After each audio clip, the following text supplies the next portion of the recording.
네, 안녕하세요. 오늘도 같이 말씀 묵상하겠습니다. 세계 정세가 굉장히 안 좋죠. 그런데 대한민국도 상당히 경제적으로, 사회적으로 안 좋습니다. 굉장히 안 좋아요. 대한민국의 부채 현황은 가계, 기업, 정부 부채를 다 합치면 6천조 정도 된다고 하죠. 여기에 한국에만 있는 전세금을 부채로 이렇게 넣으면 7천조에 이른다고 합니다. 외국에는 전세 제도가 없잖아요. 그런데 이 전세금을 또 부채로 얻어서 집어넣는 것까지 하면 엄청난 부채가 우리나라에 지금 있다라는 것이죠. 국내 총생산 대비 가계부채는 지금 세계 1위를 달리고 있습니다. 기업도 부채의 증가 속도가 굉장히 높아서 세계 2위를 하고 있습니다. 주요국 가운데 이렇게 유일하게 GDP 대비 총부채 비율이 높아진 나라, 대한민국이 되었습니다. 그런데 문제는 IMF 때는 그래도 가계의 부채가 이렇게 심각하지 않았는데 지금은 IMF보다 더 어려운 지금 시기에 가계의 부채가 굉장히 높다라는 것이죠. 이게 지금 세계 1위에 해당된다라는 거예요. 어떤 나라도 국민이 이렇게 많은 지금 빚을 지고 있지 않다라는 겁니다. 근데 우리가 져야 할 빚은 무엇일까요? 사실은 경제적인 빚 말고 사도 바울은 사랑의 빚에 대해서 이야기하고 있는데요. 8절 말씀에 오늘 본문에 보면 피차 사랑의 빚 외에는 아무에게든지 아무 빚도 지지 말라 이렇게 이야기하고 있어요. 그러니까 남을 사랑하는 자는 율법을 다 이루는데요. 그런데 우리가 사랑의 빚을 진다라는 것은 무엇입니까? 다른 사람에게 내가 무언가를 잘해주면 어떻게 돼요? 그 사람이 나에게 사랑의 빚을 지게 되는 거겠죠? 나 또한 누군가 나를 잘해주면 사랑의 빚을 지는 거겠죠. 그렇죠? 근데 이런 빚은 아름다운 빚이지만 그 외의 빚, 이런 것은 굉장히 위험할 수 있다라는 거예요.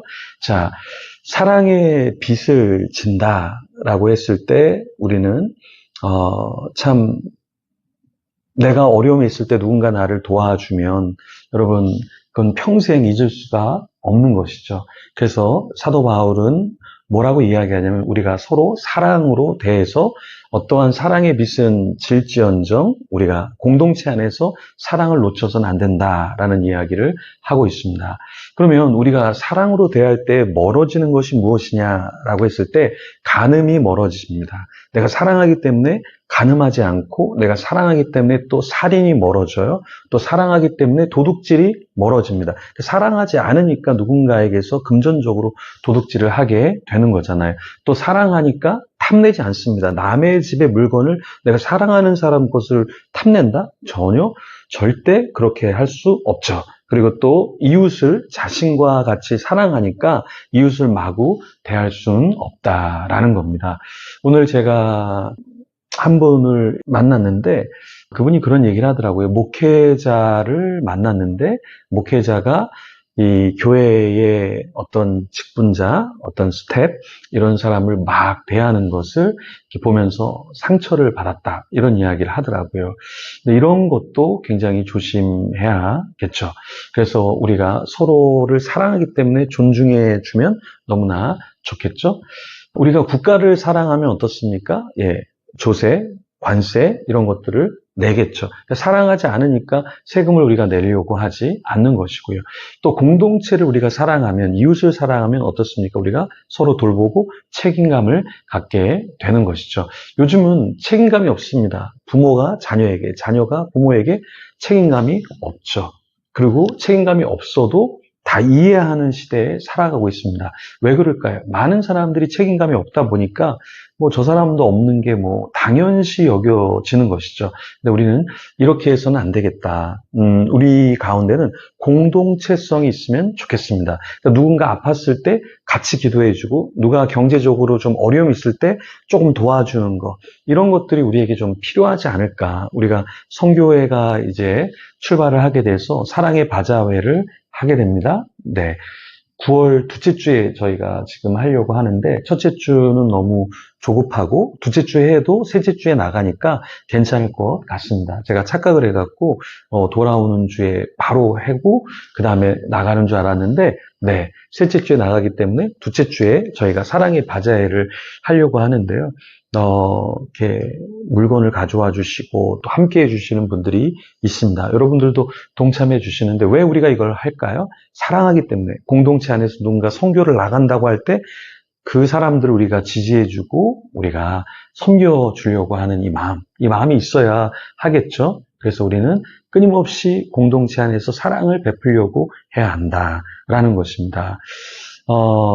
우리가 영적으로 무지하면 어떻게 되냐면 방황을 하게 되잖아요. 영적으로 무지하니까 결국에 방황을 하게 되는데 그럼 어떻게 될까요? 영적으로 좀 지혜로워야 하겠죠. 그래서 사도 바울은 우리가 사랑하되 이 시대의 흐름을 보면서 영적인 흐름을 보면서 살아야 된다라는 말을 해요. 11절에 보면 또한 너희가 이 시기를 알거니와 자다가 깰 때가 벌써 되었으니 이는 이제 우리의 구원이 처음 믿을 때보다 가까웠습니다.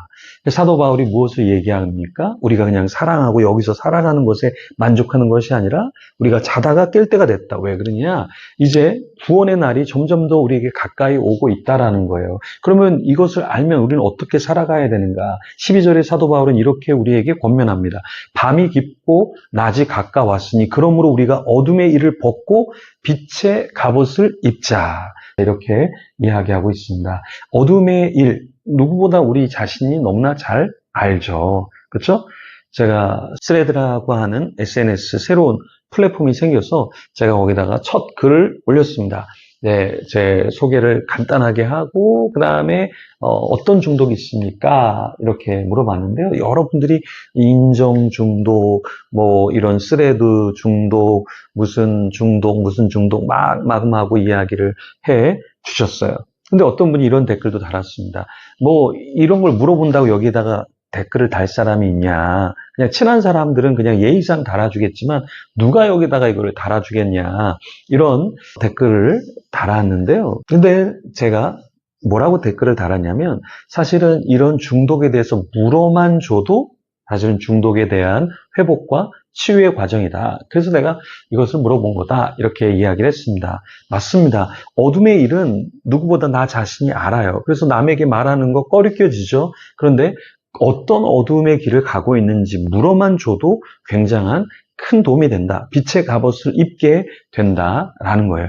사도 바울은 13절에 이렇게 권면합니다. 낮에와 같이 단정히 행하고 방탕하거나 술 취하지 말며 음란하거나 호색하지 말며 다투거나 시기하지 말고 이렇게 말하고 있습니다. 그럼 우리는 어떻게 살아야 될까요? 14절에 오직 주 예수 그리스도로 옷 입고 정욕을 위하여 육신의 일을 도모하지 말라. 그리스도로 옷을 입을 때 우리는 어떻습니까? 정욕을 내려놓고 탐심을 내려놓고 세상의 것을 내려놓고 주님이 원하시는 삶을 산다라는 것이죠. 나의 힘으로는 내려놓을 수 없습니다. 그러니까 주님께 우리가 기도하는 이유가 바로 그것이죠. 내 안에 스며 들어오는 욕심, 탐욕, 가증스러운 것, 계산적인 것, 그런 것들을 내려놓으려면 어떻게 됩니까? 그리스도 앞에서 우리가 죽어져야겠죠. 그래서 이 시간 우리 같이 기도하는 가운데 주님 안에서 오늘 하루도 죽을 수 있도록 우리가 주님 앞에 기도하며 나아가겠습니다.